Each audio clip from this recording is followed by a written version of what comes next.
Hello and welcome to Lord Lukan. In today's episode, we check out what's in Jeffrey's trousers. We get some music from OG Kam. Same old song. And there's someone at the door. First of all, and as always, huge love and thanks to our subscribers. You guys are the best, and this channel wouldn't be what it is without you. Big Lukan lovin's to you all. Massive thanks also to Koala Squadron, who has kindly set up a Discord for us. The link is on the community tab. Righty-ho! First up on the Love After Lockup line is good old Chance and Tayler. And Tayler has just finished making a barbecue with Chance's protein supplements. But don't worry, Chance's level 100 diplomacy skills are sharpened and ready to fix his relationship. Are we cool, Tayler? Yeah, that's it. Take the 5th grader approach. I mean, it's been at least a couple of hours, and I'm sure she's forgotten all about it. I feel like you're still holding some resentments from last night. Blimey, holding on to resentment the next day. Who does that? I mean, has he ever met a woman before? Us blokes have an emotional memory of a goldfish who's got dementia and a mild concussion. But ladies, oh no, they don't have that problem. I mean, I'm the one who had my destroyed.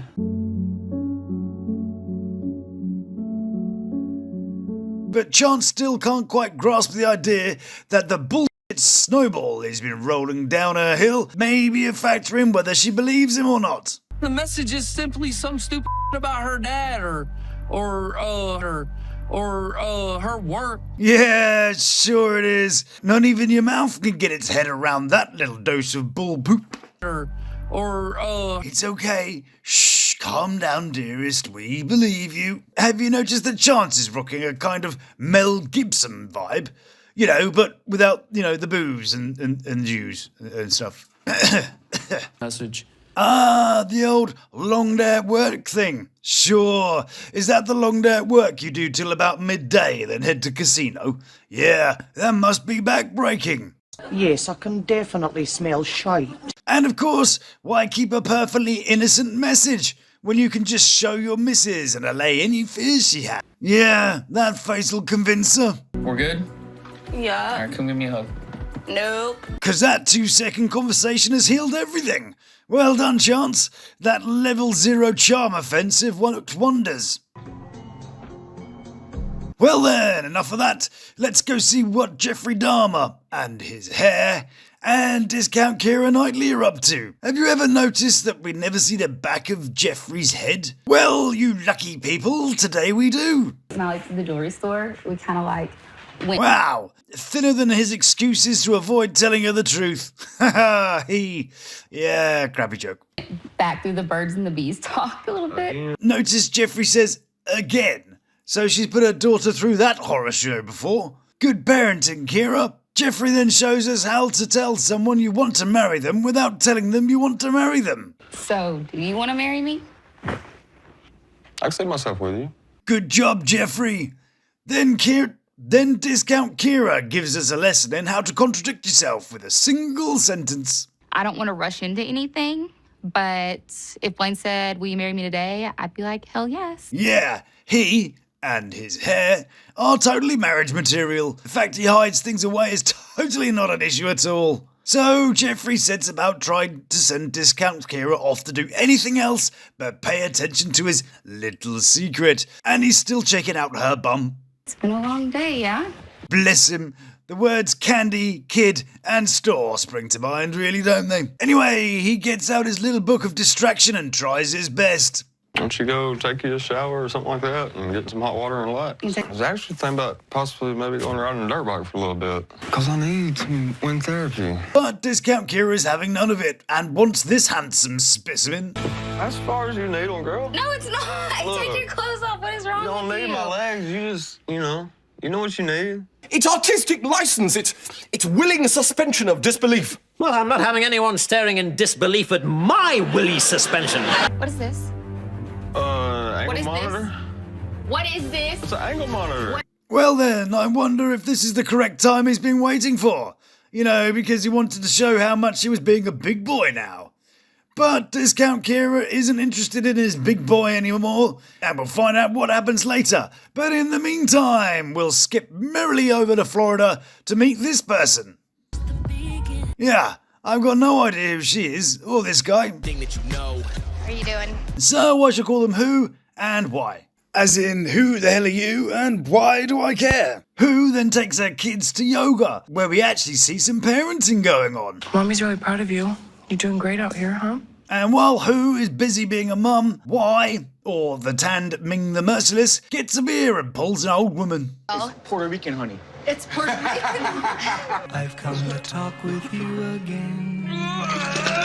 And while he does that, Who is busy doing a bit of high-impact, intense training. Like separation kind of conversation because I'm just not going to do this anymore. Steady on, girls, a bit of that and you'll be in danger of breaking a sweat. Anyway, Ming is busy picking up pensioners, and Who is busy doing some step flouncing. So let's hop on over to see what's cracking with Puppy. Have you ever heard the pickup line, is that a ladder in your tights or a stairway to heaven?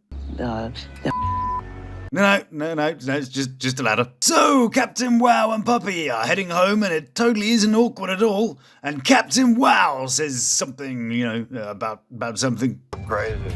Afterwards, I figured out something new lane. What? Crazy. Afterwards, I figured out something new lane. Okay, I'm gonna have to get my subtitles out again. Captain Wow has clearly been to discount Michael Douglas's School of Coherence. Crazy. Afterwards, I figured out something new lane. Yeah, because he totally didn't do anything naughty when he disappeared back at Puppy's mum's house. You can try to make me look like... I ain't gotta make you look like Eric. Abso-freaking-lutely. You and your raised collars do enough of that yourself. That's all you've done is embarrass me. Do it. And what a complete arsehole he is. Clearly, if the cameras weren't there, he would have hit her. See that flinch she did when he gestured? Clearly her brain anticipating a violent act. But Captain Wow and Puppy have had enough. She brings the car to the stop, and you can see he hatched a little plan and waits to act. And here it is, the moment where she's decided what to do, and just needs him to f off out the car. I am gonna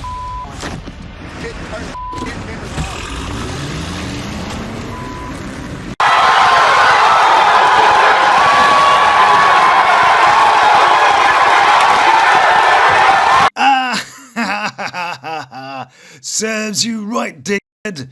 He got out to be all tough to the camera crew, and then she drives away. Ha! She might as well have taken his balls with her.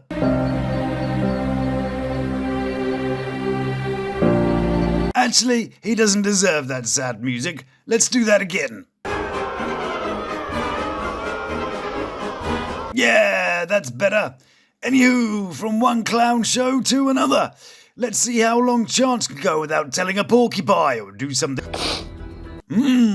That crying acting hasn't improved any. And that sniff. I have a sneaky suspicion that may be to do with something else. Something like, I don't know, but here's a bottle of Coke, and here are some lines to read between. And it's not like he was suddenly really animated and spoke faster. My cousin Tammy worked the whole time. She had her baby at work. Yeah, it's totally fine. Bottle of Coke, lines. So we're gonna actually be there together having the baby.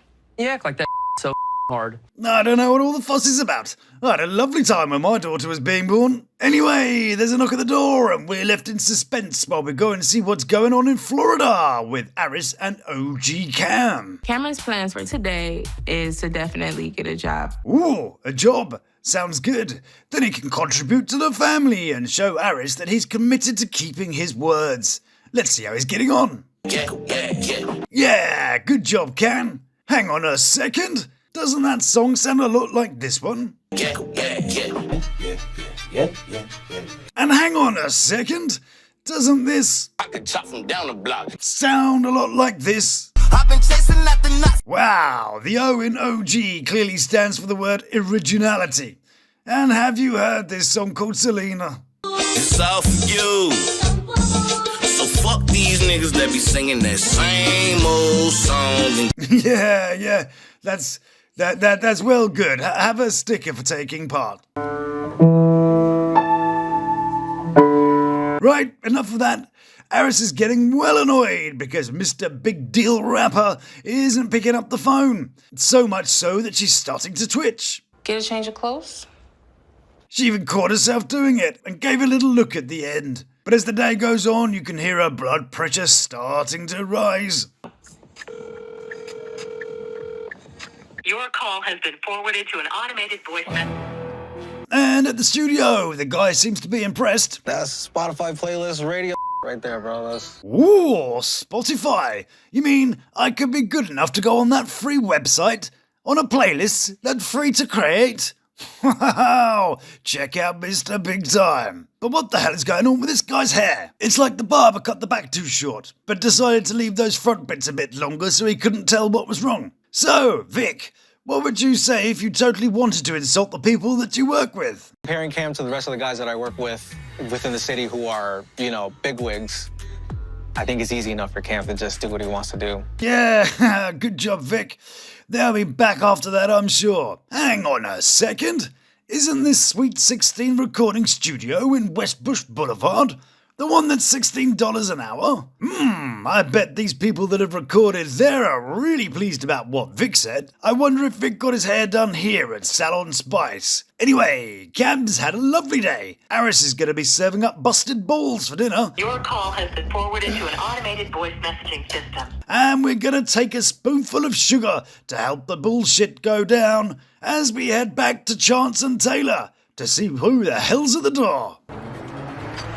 What the? I wonder if you could spare a few moments to talk about what God means to you in your life.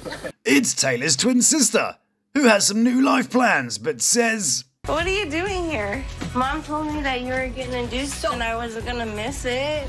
Yeah, that's why you're here. I'm staying for good. Really? What? Yes.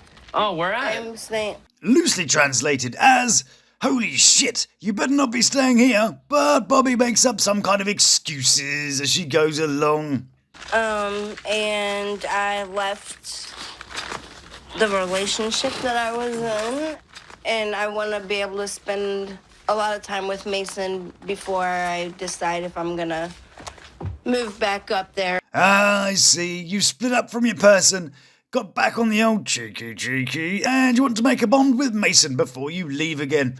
Great plan. She looks like she could be sober. She looks like she could be tired from driving. I want to tell you she looks higher than a Rolling Stone, but Tayler would kill me if I said it on TV. Righty-ho, that's it for part 1. Join us in part 2, which is coming right up. There'll be Shaun of the Shed getting annoyed. There'll be Aris getting annoyed. And there'll be Jeffrey Dahmer showing us something slightly hard and curved in the bedroom. I look forward to seeing you. Big love as always, and I'll see you shortly.